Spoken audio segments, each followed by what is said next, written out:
fourth generation farmer, fourth generation American. Farming isn't a job for the weak of heart or mind. Several different things can wear on you emotionally, you know. Actually, I'm 25 and these gray hairs. Darvin Bentledge keeps a sense of humor about the career he's held for more than 50 years. A job he's loved, even when it didn't love him back. Out of 10 years on farming, you may make money 2 years, break even for about 3 years, then lose your for 5 years. The losses, the stress, and the strain My back's got where I can't take it anymore. mean Darvin's ready to hang it up and retire. But unlike the 3 generations before him, he won't be handing the reins over to his children. They didn't want to get into farming. Well, I didn't encourage it much. Despite not keeping the farm in the family, he did hope to keep it with a family. When you put your farmland up for sale, did you have any young farmers interested in buying your land?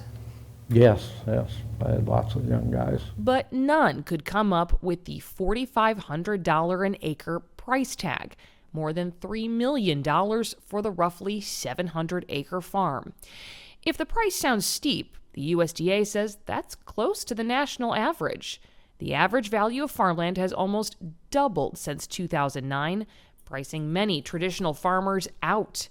So if farmers can't afford the land, who's buying it? When you have billions of dollars at hand, you can afford to pay more for land than somebody who doesn't have access to billions of dollars. Loka Ashwood, an associate professor of sociology at the University of Kentucky, says the deep pockets belong to corporations.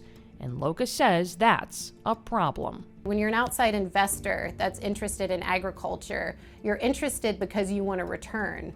Now, everybody wants a return on their work, but the difference with these outside investors are they don't have the same community ties, the same community attachments a farmer does. She says traditional farmers with land passed down for generations, or those who live on the land they work, have been dwindling in numbers for decades, dropping up to 87% from 1978 to 2017. They've been pushed out because they can't make enough money on a small enough amount of acreage that they can live on. So it's led to the expansion of larger and larger farms with fewer and fewer fence lines, leading to consolidation in the ag industry and higher farmland prices. According to USDA data, the value of farmland has seen consistent, steep increases over the last few years, despite market conditions that should have slowed down growth. Is there a bubble right now for farmland? Some of my colleagues and my scholars, or fellow scholars in geography and sociology would say yes, that there is a bubble right now in farmland, and it's driven because of speculative investment. It's the treatment just of land as a good to diversify your portfolio. Our team and Investigate Midwest partnered up and reviewed land records in counties that are seeing some of the greatest increases in farmland prices and found numerous examples of non-traditional buyers investing millions in farmland. Our review found a company owned by a Tennessee billionaire spent more than $22 million on 9 properties in Illinois. The owner of an NFL team has spent more than $84 million on thousands of farm acres in recent years. We found almost $10 million worth of transactions connected to an investment company owned by retirement investment company TIAA, and a company owned by the Mormon Church has been openly buying hundreds of acres across the country. Another thing that's really difficult is as you have more institutional investors and you have land holdings more consolidated, the farm sales are for larger plots of land. So they go up from 80 to 160 acres, especially in the Midwest, and maybe over 200 or 300 acres. And when the plots are sold in that big of a number, then that immediately puts smaller farmers out of the playing field. They can't even bid on that land. And it means that only those with more money can buy the land. And that's particularly advantageous to these large institutional investors. These trends have caught the eyes of lawmakers. The Farmland for Farmers Act aims to limit the rising rates of corporate investment in farmland.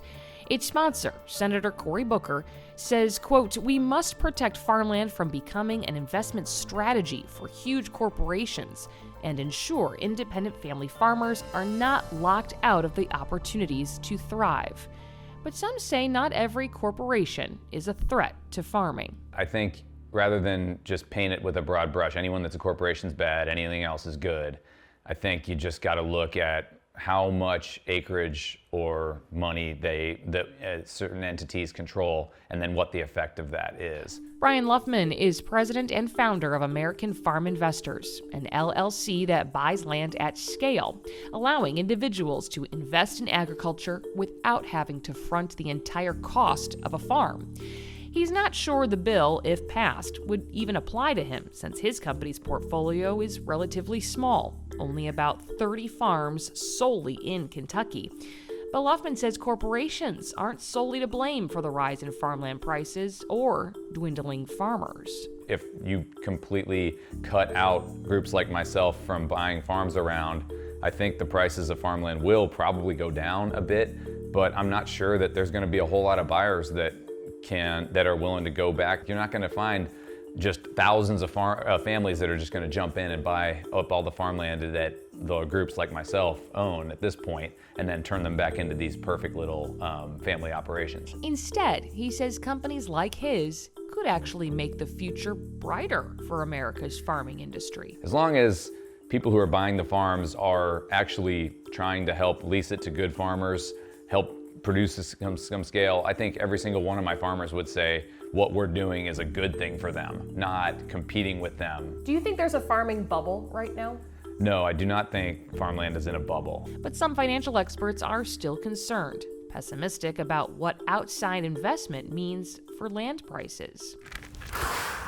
Back on Darvin's farm, Come on, girls. despite months of negotiating, a local Missouri farmer vying for his land couldn't meet the price. Would you have liked to have sold to him? I would have loved to sold to him, But you couldn't. but I couldn't. You know, I had to, this was my one shot to get out, and so I couldn't cut my own throat to give him an opportunity. Who ended up buying your land? Ended up being corporations The very thing that you don't want to happen. that I didn't want to happen. In the end, Darvin says it was a business decision. He had his family to think about and their future. I lived through the farm crisis of the 1980s, and I saw what it did to my uncle, was one of them that got foreclosed on, saw what it did to him and the entire family and the entire area. And we were set up pretty well to go through the same type of farm crisis. I don't think we're really out of it yet. The future of farming, he says, is beyond his control alone. That, he says, rests on the government's shoulders. If nothing changes, what does the future of farming look like to you? It'll be bigger farms, more corporate control, and food prices will go like they have been going. I mean, Food prices are going to go up. food prices are going to go up or stay high, you know, they're not going to come back down.